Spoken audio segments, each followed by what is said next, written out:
Hi there, guys. Well, have you been hearing this term, the fourth industrial revolution? Everybody's banding it about out there in business. And yes, it's all about the artificial intelligence, the Internet of Things, robotics, the blockchain technology that's terrifying a lot of people out there.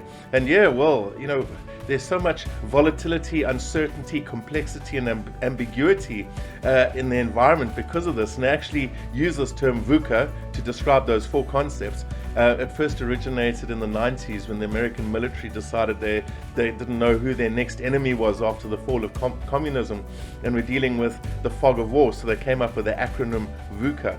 And yeah, I guess we're in that space. It doesn't, some of the leaders in the world don't help the volatility and the uncertainty in terms of their approach, but nevertheless. So Dyer and I were going, well, this impact, this VUCA environment and its impact on the business, what do we need to do to maybe change or fine-tune our course Beyond Thinking a bit to help with that? So I started getting involved in a bit of research around it. And they've actually come up with all these fancy names to describe the competencies that are required of the new generation leader, the new gen leader. And they've even called it the Paragon 7. It's a whole list of competencies. But at the top of the competency is what they call, it's part of cognitive readiness. It's metacognition. So I looked up what do they mean by metacognition, and there they translated from Latin into English, and they said it's beyond thinking.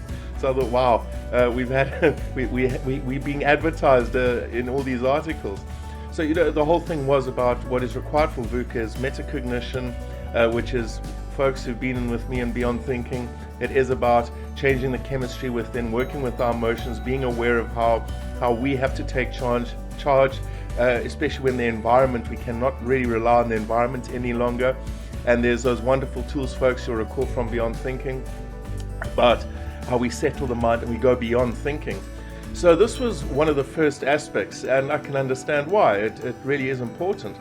The other aspect they brought in, and it was all around EQ. We've spoken a lot about EQ. I don't want to go back into that again, but one of the key aspects within EQ was about bringing empathy back into business, or bringing it into business. Now, for 10 years, that's what my passion has been about, bringing the soul into business. It's always been about empathy, and I kind of find it slightly amusing in a way that now it's becoming this urgency. We need to bring empathy into business, and I've always felt it's like bringing the Bible into the brothel when we talk about empathy in business. And it's kind of treated as something new that we must do. Yet what is really empathy about? It's about treating people as fellow human beings and seeing ourselves in them and them in ourselves. And I feel, man, why do we need an excuse to bring this in? It's something I'm very passionate about. And the first thing that comes to mind also is its logical sense. I mean, I've got a CA degree behind me and I've understood business. It's logical for me. If your people are happy, the people in the business are happy, they're going to be happy in front of your customers. And if your customers are happy, you're going to make profit. So it's people, customers, people are both customers and the people within the business, and then profit. But now I saw there was an article in the Washington Post where a whole bunch of CEO folk got together recently, and they said, no, the traditional model profits, and then it's the people, the customers, and then the people in the business. We've got to change that. Now it's about the people first. And I'm going, wow, they've finally discovered this. So it is, and I think more importantly in the fourth industrial revolution, it is so important, even more so, that we actually bring the human element into it. We're looking at taking Beyond Thinking online. So I've been looking at a lot of learning management system suppliers out there, and there's quite a few. So you send off an email and you get your automatic response, and you don't know if you're dealing with artificial intelligence or not.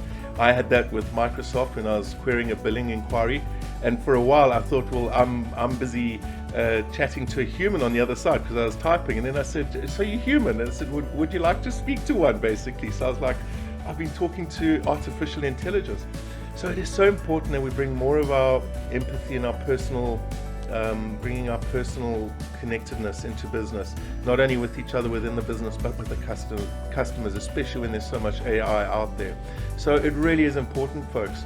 So I feel maybe in this moment it's about checking in with your fellow work colleagues if you're at the workplace, And yeah, throw a little bit of appreciation about, bring in a little bit of love, as I always say to my Beyond Thinkers. Nothing wrong with bringing love. You don't have to hug anybody, but just a bit of random acts of kindness, respect and care are high forms of love. Bring them into the workplace. And yeah, if you're dealing with customers, nothing wrong with sharing that with them as well. They probably need it just as much as you do.